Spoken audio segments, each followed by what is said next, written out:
All right, so this is the second video, and now we're going to use kind of some of the like AI, some of the generative features of Illustrator, where it's time to do that. So the first thing I want to do is I want to go to the fourth artboard. So 4T Recolor 2, I'm going to select that. And so I've selected this. This is, the artboard I have, and I want to select this entire T package label. So I'm going to go to select, and I'm going to do all on active artboard, not all, because if I did all, then it would do 1, 2, 3, 4, 5, but instead I'm going to do all on active artboard. Okay, so this is all selected. So right here, there's this, there's this contextual taskbar here. And then this circle is the recolor button. So I'm going to click on that. Okay. So right now I have three colors. I have this, kind of orangish color, this green color, this blue, and these are complementary. So I could drag these around and they would continue to be complementary colors, right? So that's kind of cool. I can also squish them in, put them out. This is lighter, this is darker.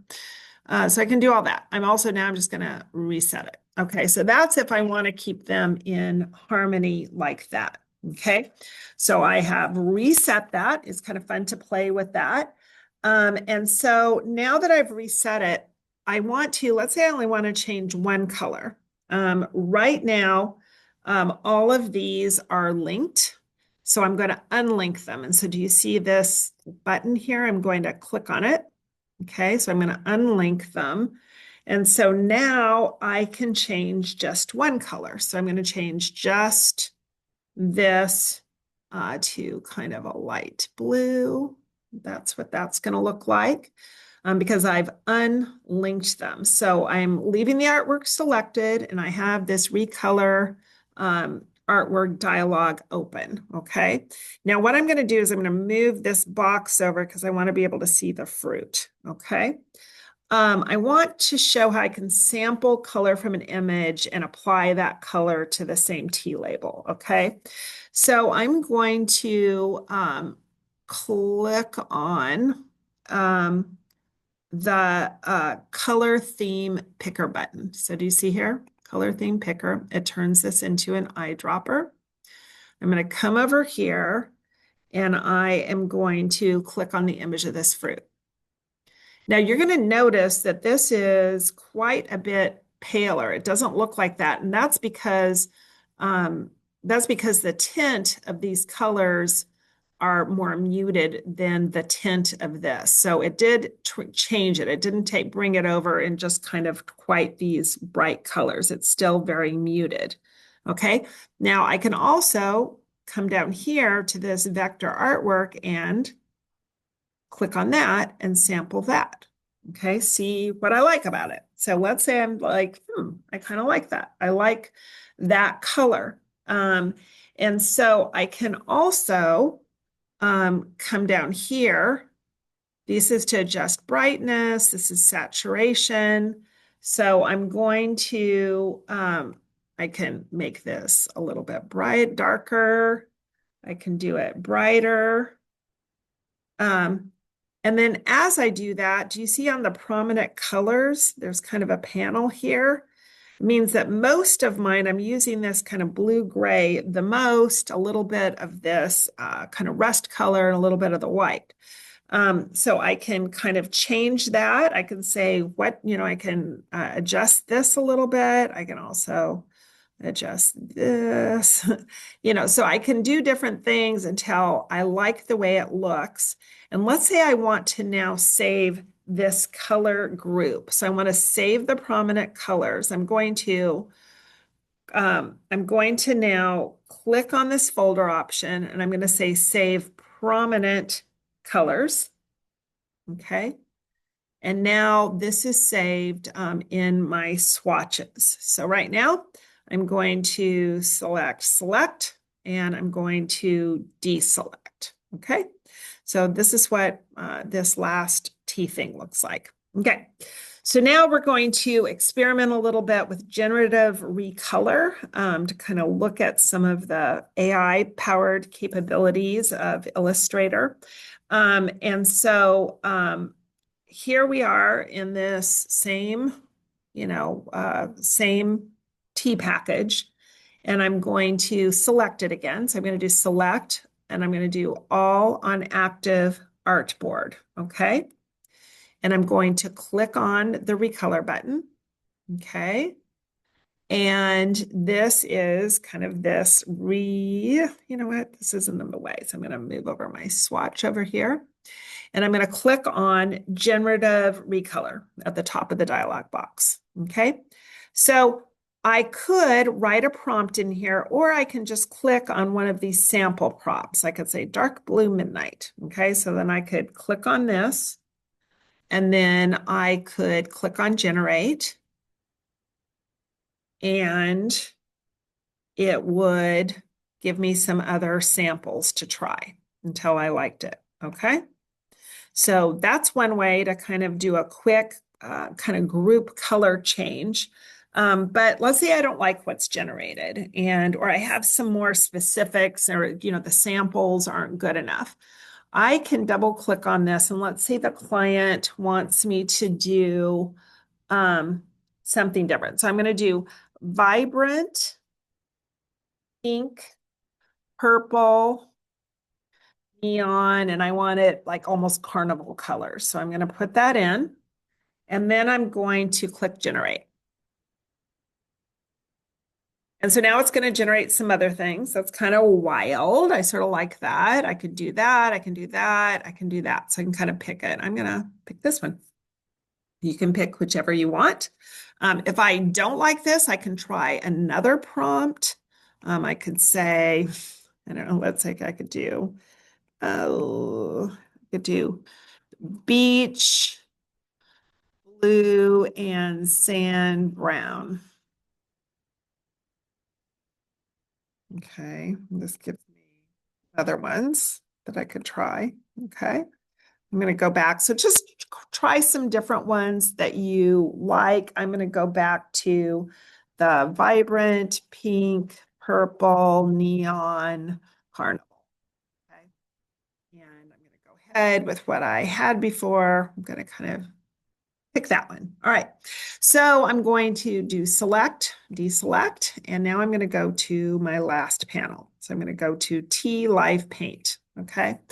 So we're going to do something a little bit different. And one of the first things that we're going to do is we're going to isolate one section. So I'm going to make sure I'm in the selection tool. So that's that black arrow, right?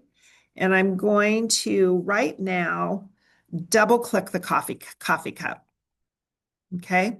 Do you see this kind of green thing kind of went around it? And the back of this became a little grayed out. So now I'm going to select the line segment tool. And remember, the line segment tool is under this rectangle. So I'm going to go down here. Okay.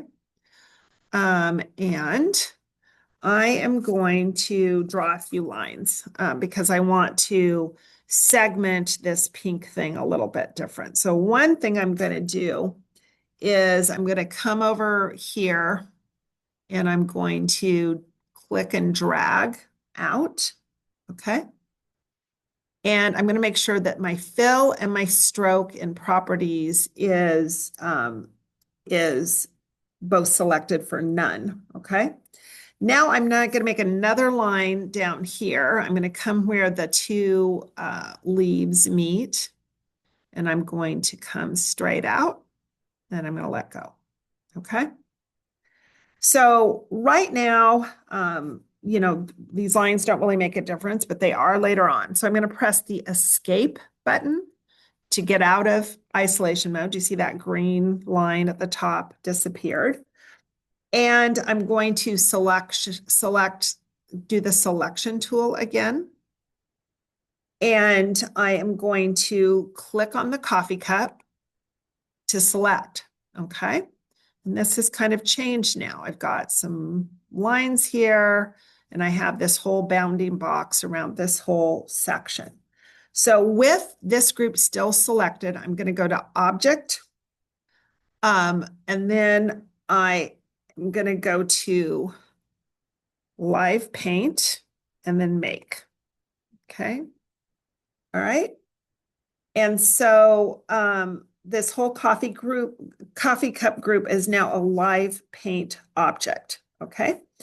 So I'm going to paint them with the live paint bucket tool. So the first thing I need to do is go to Windows, and I'm going to go to Toolbars and Advanced. Okay. And I'm going to press and hold on the shape builder. And this kind of looks like a cloud with an arrow on it. And what I'm going to do is I'm going to press and hold on to it, then choose Live Paint Bucket tool. Okay. Now I need the swatches here. If you don't have the swatches, you can go to Windows Swatches and select that. And so right now I'm going to select the swatch that's called pink that I had before. Okay. And I'm going to move my pointer outside of the artwork. And you can see that pink is in this, it's kind of like a belt, but the middle of the belt is bigger. And that's pink. That's my base color. And the color before it is in the color group is light green, and the color after it is in the group pale green. Okay. So I'm going to move the pointer into the area above the coffee cup. Okay. And I'm going to kind of move it right here above the coffee cup. And I'm going to here click, and that section turned red. Now I'm going to come over and do these other sections, this one, and I'm going to do this section. Did you see that kind of, this showed the highlighted, it's highlighted by red. When I have it here, it's highlighted by red. Here, it's highlighted by red. I could do it in here, but that, I don't like that. So I'm going to go, I'm going to do undo. Okay. So, so that was one quick way where I did some different sections. Okay. So now I'm going to close the swatches. And the last thing I'm going to do is modify. Let's say I go, that looks kind of interesting, but not that great. Looks a little odd. So what I'm going to do now is I'm going to do the direct selection tool. That is the white arrow. Okay. And with this white arrow, I'm going to choose view outline so I can see that. It makes it easier to see the outlines of the work. And then I'm going to move my pointer over in the end of this one that I did until I'm in my anchor point. And I'm going to click to select the anchor point. I know it did it because it turned into kind of this other contextual text box. Okay. And then I'm going to choose view preview again, and I'm going to move my line over so I can kind of change the way I want this to look. Okay. I can move it up, can move it down.